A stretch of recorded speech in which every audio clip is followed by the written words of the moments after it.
So we're back, and things in the snow globe world are going from weird to like seriously intense. I mean, Skylar's found her sister Rachel. Right. They're trying to escape this creepy forest that's full of these like human animal hybrid things. It's messed up. Yeah, it's a classic climax, right?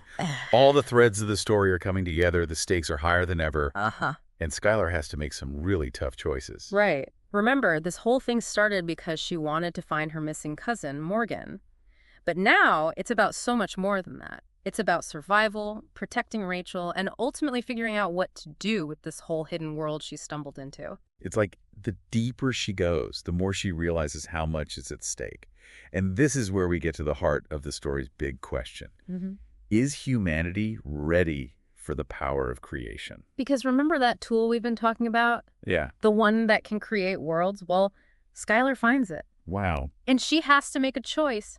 Use it, hide it, or destroy it. Talk about a dilemma. Yeah. Each option has huge implications, not just for Skylar and Rachel, but potentially for the whole world. Right. Imagine if a tool like that fell into the wrong hands. Exactly. And that's what makes this part of the story so interesting. Hmm. It forces us to think about what could happen if we had that kind of power. Hmm. On one hand, you have Michael, Sam's father. Remember him? Yeah. He's obsessed with finding the tool. He thinks he can use it to fix the world's problems, Yeah. end hunger, overpopulation, things like that. Which sounds great at first. Yeah. Who wouldn't want to solve those problems? But there's something about Michael that feels off. Yeah, he represents that well-intentioned extremist. Hmm. Someone who believes the ends justify the means. He's so sure he's right that he can't see the harm he could cause. Good intentions don't automatically make you a good person, and power can be dangerous. Absolutely. Then you have Maria, who wants to keep the tool hidden. She thinks humanity just isn't ready for it. She's much more cautious. So who does Skylar side with? What does she do?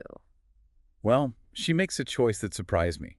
She destroys the tool. Really? Yeah, it's a bold move. Hmm. It shows that she understands just how powerful and tempting the tool is, and that it would probably cause more harm than good. It's a powerful statement, isn't it? Even with the best intentions, maybe we're not ready for that kind of power. Maybe sometimes it's best to just walk away. Absolutely. It reminds us that progress isn't always a straight line. Right. Sometimes we have to accept our limitations, Right. focus on what we can control instead of trying to control everything. So what about Skylar and Rachel? Did they get out of that crazy snow globe world? They do, but it changes them. They can't just forget what they experienced. They're haunted by this hidden world and the choices they had to make. And that's what really stuck with me. Even if we don't have magic tools, we make choices every day that have consequences. We may not be shaping worlds, but we are shaping our own lives, and those choices affect the people around us. It's a powerful message about responsibility, how everything is connected, and how we need to be careful with power in all its forms. Wow, this deep dive has been quite a journey. From a mysterious place called the Prairie Triangle to the very nature of reality, power, and choice.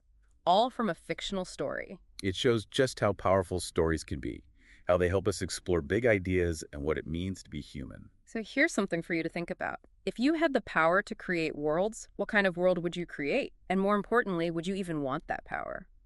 Thanks for joining us for this deep dive into the world in a glass dome. Until next time, keep exploring, keep questioning, and keep diving deep.